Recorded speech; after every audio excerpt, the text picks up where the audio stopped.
So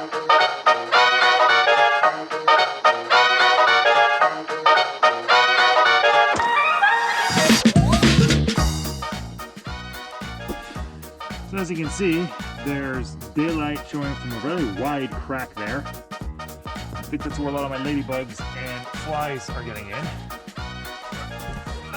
So, popped over to Home Depot. Got some pest block. Hopefully she does the trick.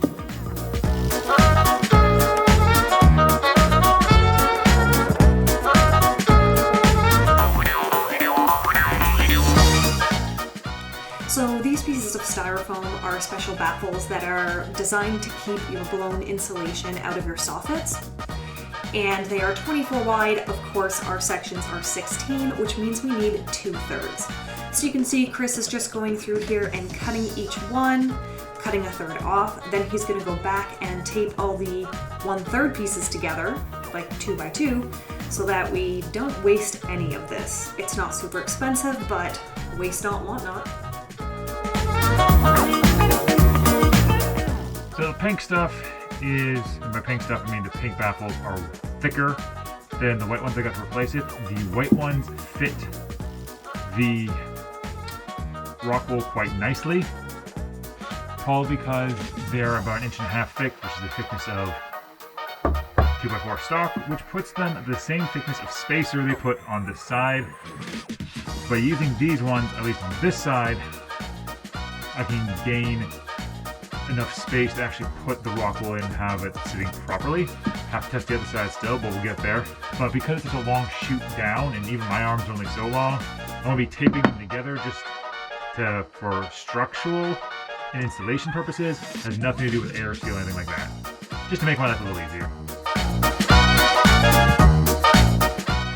And of course, I don't have a staple gun on hand.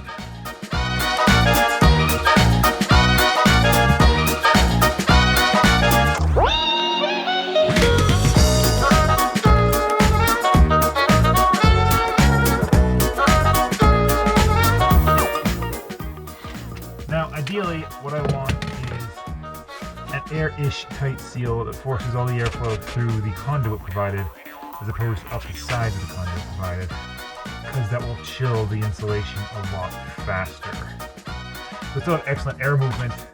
Like air is gonna move, but it's gonna protect it from having a lot of convection currents that might decrease the efficiency of the insulation. So what we're going to do is we're going to take one of these guys, kind of form it in so it can go here and seal it off across, and we'll see if that's a thing that works.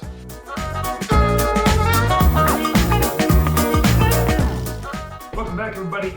Today we're going to be cutting the pieces to fit into the patches so I can get the drywall patches done and probably start topping off and capping off the insulation on that side. But yeah, having it cracking off, we're going to resume this in the barn. We'll be cutting pieces of wood to use to reinforce the drywall patches that have to go in. We're here in the barn, cutting some stock to length to patch up the holes. That's the big entry hole and squirrel chew hole. And I need 4 pieces out of here to handle the various old pot lights. Pieces are going to be roughly 4.5-ish long, wide. There's more than enough material to screw in. 8 pieces of short stack for the pot lights. The longer stock for the chew hole. A really long stock for the spot where we're going to be going in and out.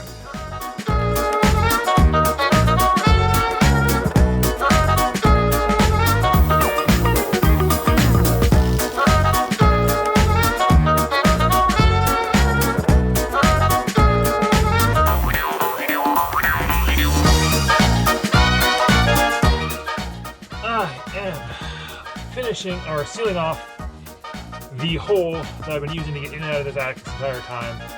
I want the main sewing room now nice streamlined ceiling, so we're going to put the access hatch in the stairwell, which makes it terrifying to get up and down, but the plan is to never come back up here once we seal it. First things first, we've got to install a replacement vapor barrier.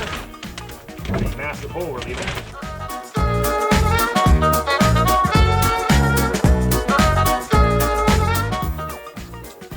So putting these chop blocks of wood in here to hold these from above when I screw in from below. Otherwise, this is not going to work right.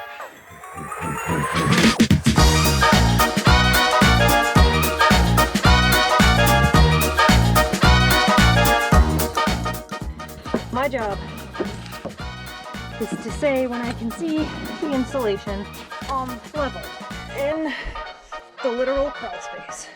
Not a crawl space. But you're crawling through the space. Got it. Really? Yes. It's there.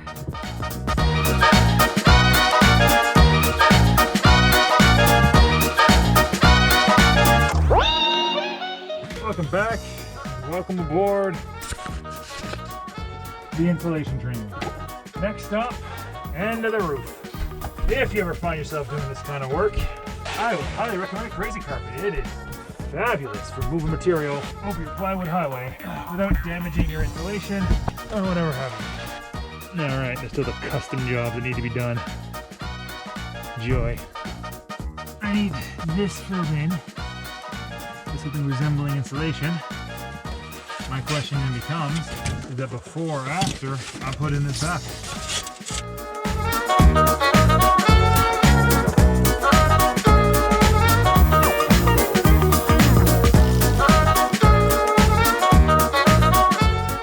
Alright, so that's actually not too terrible. I mean, I'm going to clean up with a bit of spray foam, but that makes a vent. I get a clear shot all the way down. I kind of feel like I put it in reverse. Like it's supposed to be this part down. I need a nice nailing flanges. Yep, I got it in reverse. Start with trimming the existing. Be relatively flush, serve its purpose. Come in here with the new guy. Yeah, I'm liking this. So just come along with a can of spray, seal up some holes so when you get in. Take a brief peek, you can see all the way down to the next guy. So we get the airflow that we need.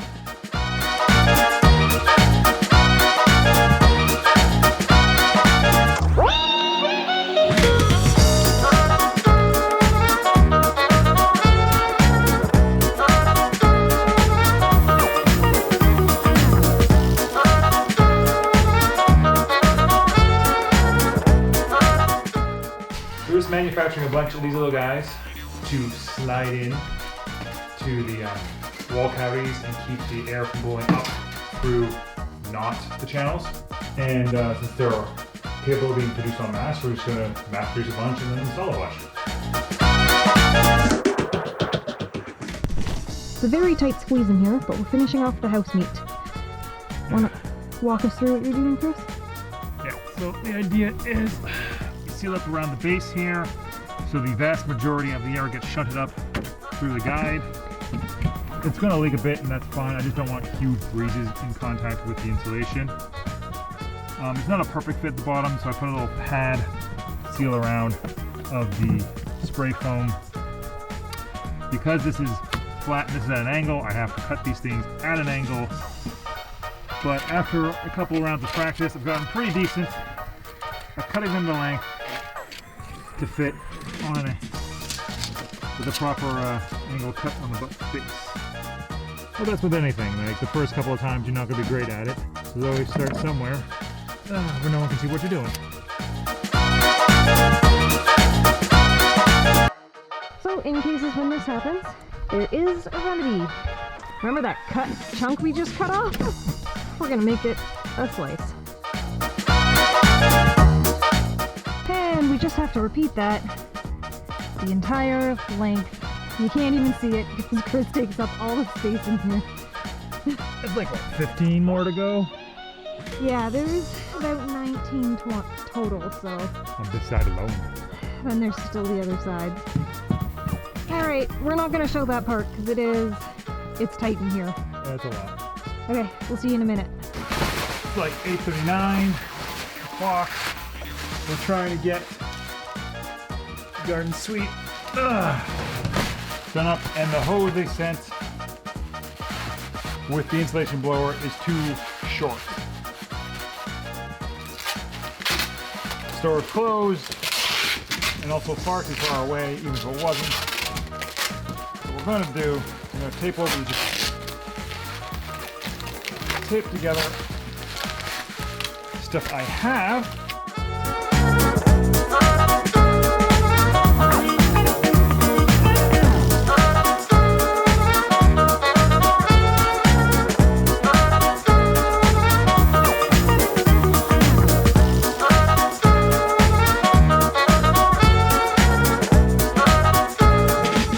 So it's blowing night. We've got everything set up.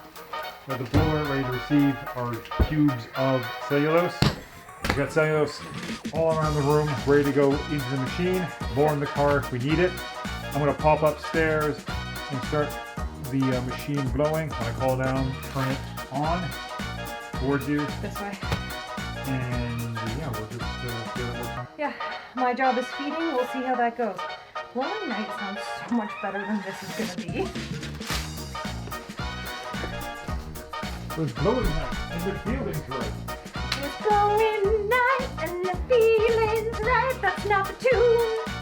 That's not the tune. No, so we're going on a ladies' night kind of thing, and I don't know where you pulled that from. No points for me?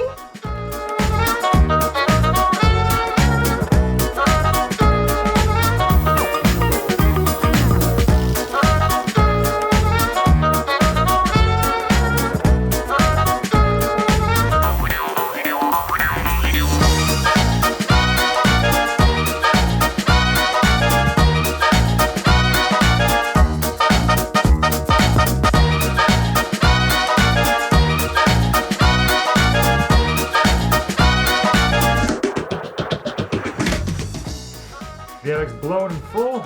We have 3 bags left over. We have 3 bags left over. I'm glad I went back to the last 4. Yeah, because otherwise we wouldn't have had that last. That would have been so frustrating. Yeah. Oh my god, your hair. No, don't.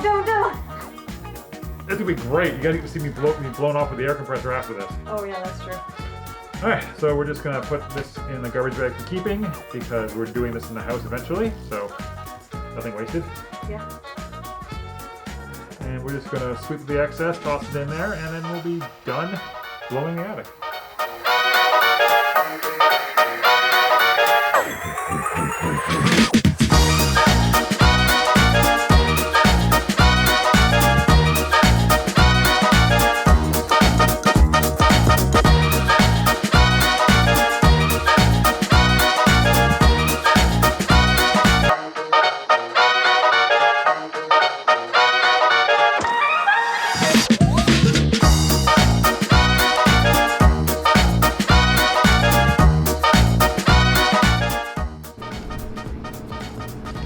So it's the day after blowing insulation, and unsurprisingly there's a bit of a mess.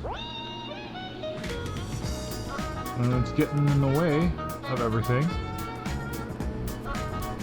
But thankfully,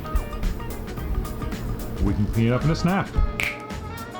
And like magic, this small section that you can see on camera is now pristine again. Or at least doesn't have as much clutter and dust sitting around. Next is the stairwell, or as I like to know it, my monument to OSHA violations. So the stairway bore the brunt of the mess. The hose coming separated from itself halfway through. Not the tape joint, but elsewhere. Did not help this. And at the top, you can see my monument to OSHA violations. Do not copy it. It's safe enough, but would not recommend. However, much like the other section, with a simple snap of your fingers,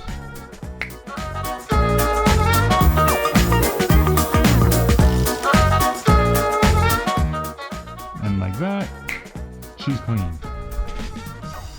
All the way up to the monument. And all the way down to the landing. I mean, clean enough for a construction zone. Alright, so the attic's more or less done. We just have the access hole that needs some insulation and a cover. I won't be doing the cover just yet, but I will be putting some insulation in. Due to careful measurement and care on my part, not all due to shit dumb luck, I have made the opening exactly wide enough for one of these. So all I have to do is cut it to length.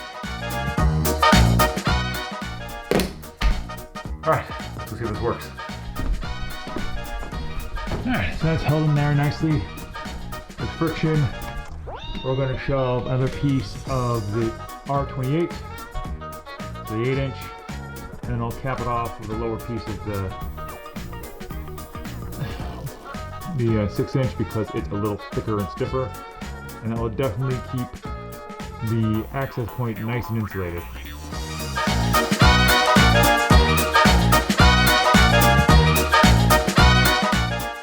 Well, time has come to dismantle what I have affectionately been referring to as the monument and OSHA violation. Put the ladder down, pick the deck up, and while you should never build something like this your own, if you happen to find yourself doing something like this, I would recommend thinking about which way forces are going. I'll show you that, what I mean by that in a second. So the ladder is wedged between walls, so it can't shift or move. This is butt up against that wall, so it can't shift that way. The 2x6 provides the vertical support for the weight, and its other member, which is locked in here, and a little groove I just randomly had already existing, locks us in side to side and up down. So it provides the backward pressure, which keeps the whole thing from sliding forward, falling from the, and stops it from falling from my desk. It's slightly angled to push this into the wall, so this thing is locked this way, tight, can't go into the wall anymore because it's against the wall, just everything's statically in place. If you're building anything, that's what you're striving for. Like proper scaffolding, you want everything to be static. Where you have cross members and scaffolding. This was just assembled because I need some quick set the ladder on, and I don't have access to actual scaffolding. Do not do this, but if you have to be dumb, be smart about it.